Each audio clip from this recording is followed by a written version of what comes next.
सबसे पहली बार भारत के खिलाफ हो रही सबसे बड़ी साजिश की कॉन्स्पिरेसी, जो कोई और नहीं पड़ोसी मुल्क पाकिस्तान में रची गई। शैडो वार ये शब्द तब प्रचलन में आया जब कोई मुल्क किसी दूसरे मुल्क के खिलाफ युद्ध नहीं लेकिन आंतरिक तौर पर वहां गड़बड़ करने की कोशिश करता है, जिसमें कई तरह की गतिविधियां शामिल होती हैं। कुछ ऐसा ही मसला छांगुर बाबा नाम का ये जो किरदार है, जो बहुत बड़े षड्यंत्र का किंगपिन माना जा रहा है, उसके जरिए सामने आया। इन दिनों उत्तर प्रदेश के छांगुर बाबा की चर्चा सब तरफ है, जो भारत में धर्मांतरण कराने वाला सबसे बड़ा चेहरा है। पाकिस्तान समेत विदेशी फंडिंग को लेकर ये कथित बाबा हिंदू धार्मिक स्थलों को निशाना बना रहा था। छांगुर बाबा समेत उसके आका ये चाहते थे कि हिंदू महिलाओं का धर्मांतरण कर भारत की डेमोग्राफी बदल दी जाए,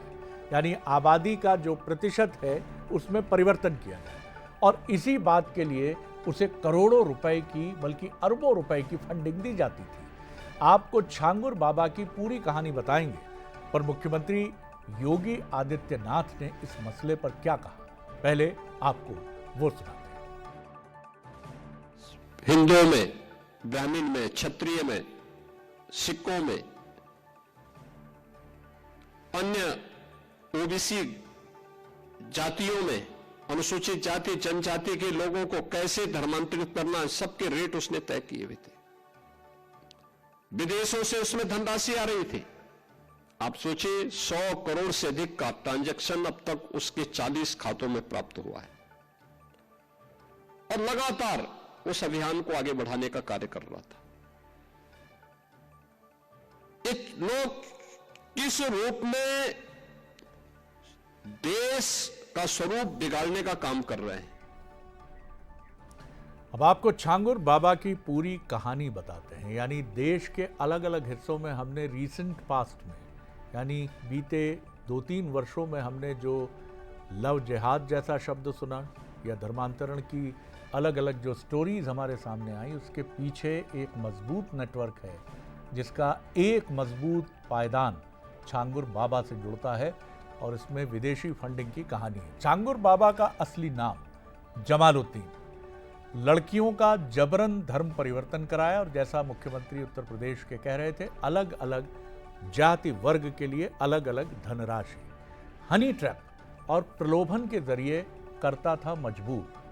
उत्तर प्रदेश के बलरामपुर का बेताज बादशाह माना जाता था ये कथित छांगुर बाबा। अपनी कोठी में चलाता था धर्मांतरण रैकेट। 500 करोड़ की विदेशी फंडिंग का खुलासा हुआ है।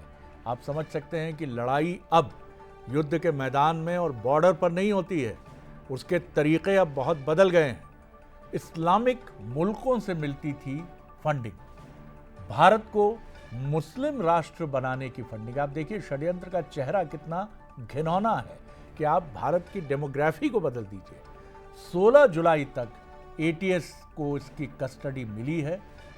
लोकल पुलिस पर लगे गुलामी के आरोप। देखिए सबसे पहली चीज शैडो वॉर में ये भी होती है कि छाया युद्ध, जिसको हम कहते हैं कि आप लोकल लेवल पर हर चीज मैनेज कर लेते हैं, हर चीज प्रशासन, पुलिस।